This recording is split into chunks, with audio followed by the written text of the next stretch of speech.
Welcome to the panic room. Yes, you're in the right place. Come inside, brother. Assalamualaikum. My name is Anik. I don't panic.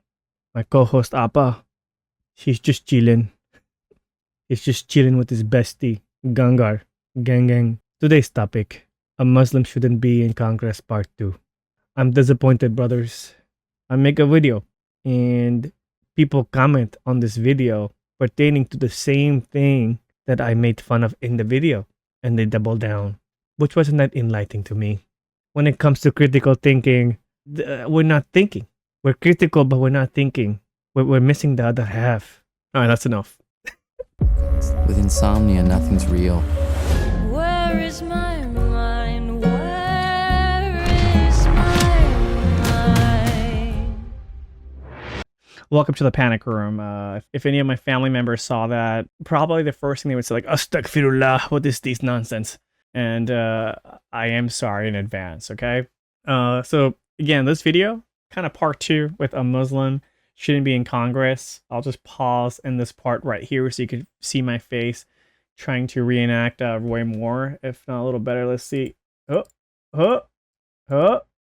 better. So I was so happy to see that my channel, very new channel, right? Just covering a couple of topics so far, finally got some engagement, right? I think YouTube accidentally put my video in the algorithm of somebody who agrees that a Muslim shouldn't be in Congress, which is so funny to me. But it also gave me the opportunity to get people like that into my channel, which I would adore, more and more people who disagree with me, so we can have a dialogue and not hate each other, right?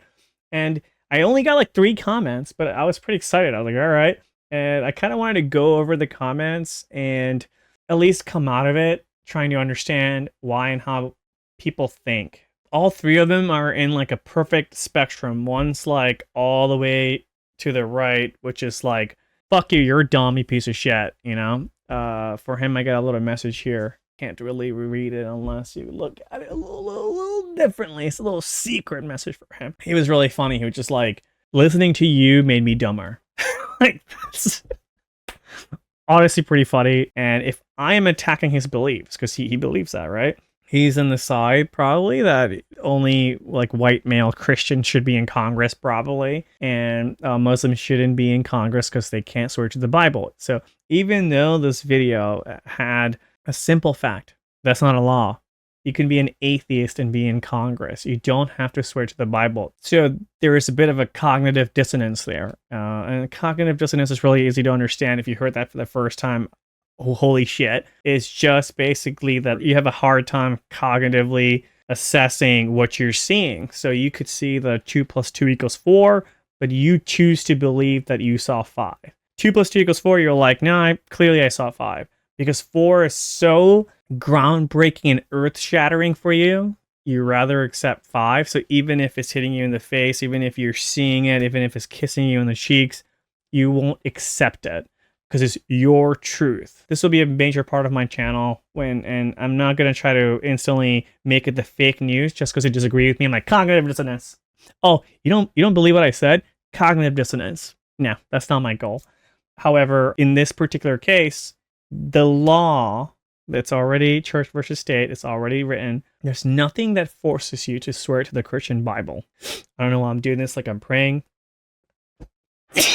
I'm allergic to praying. So there's 3 comments. We're starting with the first one. I already told you. I got a little dumber listening to you talk. So that's we already covered that. Thank you for commenting, brother. I appreciate it. I commented like, hey, I understand that you feel that way, but like, any reasons why you disagree, my goal is to just have a dialogue. And if you just tell me to eat a dick, I'm okay with that. I wanted to share a comment after doing the research. I specifically wrote, this flexibility reflects the U.S. Constitution's emphasis on religious freedom and separation of church and state. First comment. Really appreciate it again. Thank you for commenting, right? They took the time to even share some of the church v. state clause. Really cool. There is no separation of church and state. First Amendment protects the religious and non-religious. It right away made me think, okay, so you're choosing to say that I see both 4 and 5. I know you guys have been to a situation where you're arguing with somebody and then you say something, and again, You're like, I got him. And then they're like, they turn their back on you and say, exactly. You're like, what, dude? Like, I was really confused. So I was like, I understand that you feel that way because church versus state isn't something that I just think exists. The foundation of America is awesome because of the freedom of church v state. What I saw was I told you the law, and what you got out of it was like 2 + 2 = 5. But the law just clearly America is church v state. But you're like, there is no separation of church and state. You understand what I mean? Like, that confused me off the bat. And then you said the First Amendment protects the religious and non-religious. So the second part, I do not understand. If you realize we agree. I agree. The First Amendment does in fact protect the religious and non-religious. And the video is about it protecting Muslims as much as it does Christians, right? To be fair. So I said, understand you feel that way, but have you looked up America being so, as in church v state? Like, Google it, right? I Googled it for him just in case, or her, or they. Transfer MAGA is probably a thing, I'm sure. Here's where it got interesting. He took that part, the Congress shall make no law respecting an establishment of religion. Because I didn't add more to it, he now honed in on that fact. They're not saying that they're not going to protect religion and non-religion or have biases. They're strictly stating that they can make a law based on a religion. Yet they took it that way. So they wrote back, there's no such thing as feelings when it pertains to the First Amendment and religion. There is no mention of separations of church and state in the First Amendment. They were just saying that the actual phrase church v state is on the amendment, which means that it doesn't exist. I didn't get it.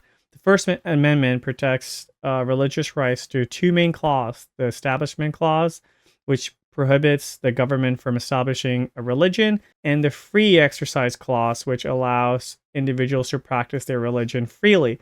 This means that the government cannot favor one religion over another to interfere with an individual right to hold and practice their belief. I never ever mentioned or included that it doesn't protect religious rights, but because I wrote the Congress shall make no law respecting an establishment of religion, they went on this, the charade over here.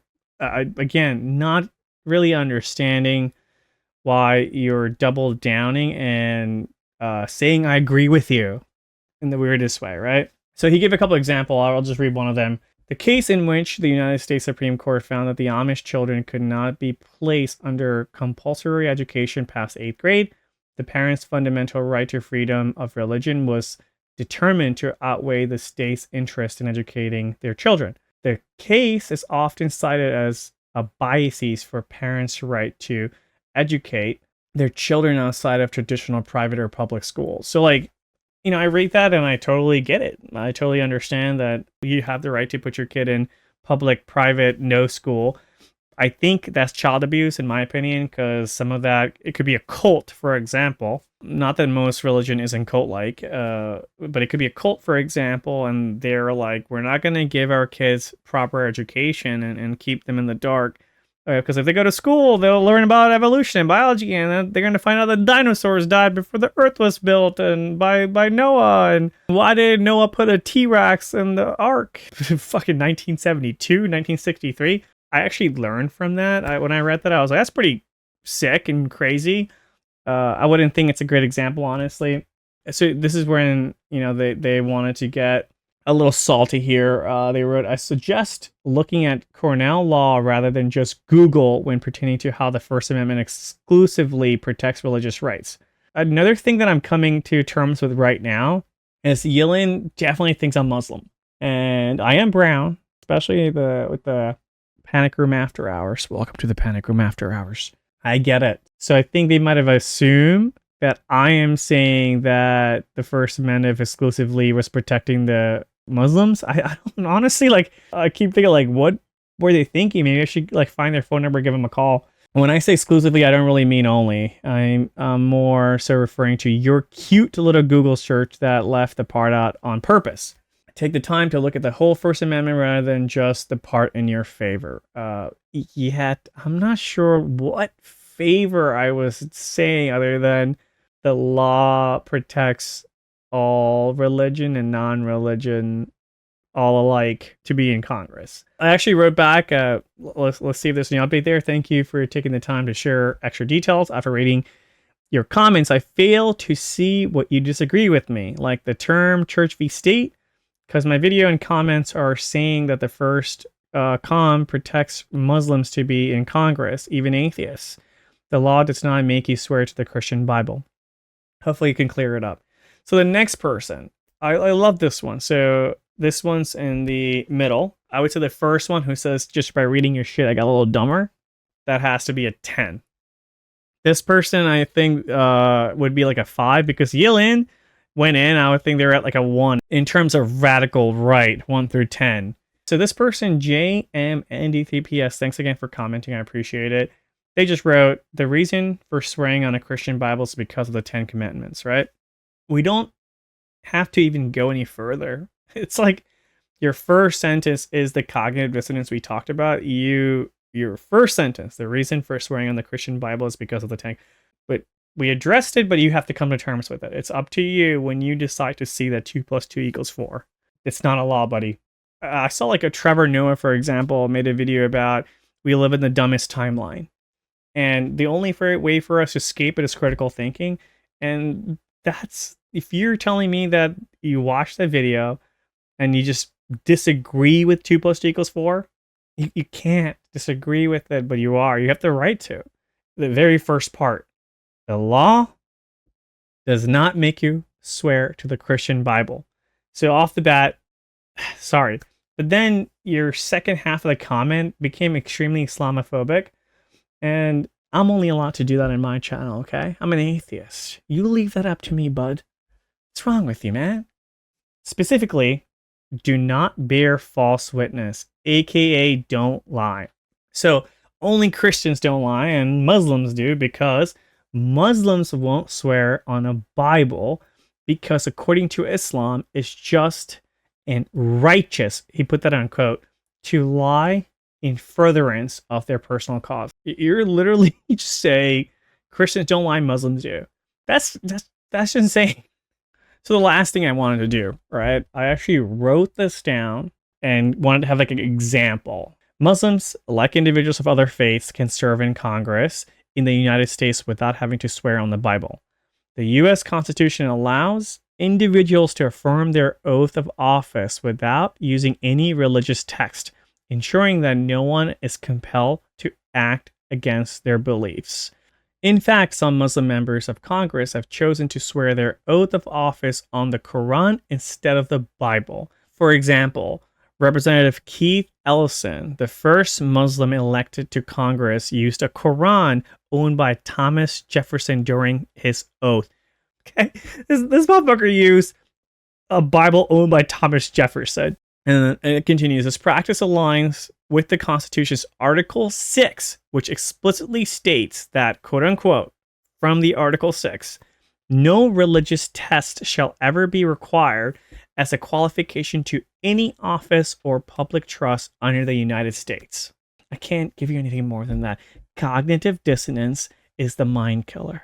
I would think if critical thinking was Goku, cognitive dissonance is Frieza. The only way to defeat it is to have that hard feeling of thinking, okay, maybe some of it is wrong. But I think what that does is shakes your faith of everything else. And that's such a scary thought. Like, I could never make my mom come to terms with evolution. Like, I get it. I can't give you anything more than that. But thank you for commenting. I really was happy to see some engagement. I appreciate it.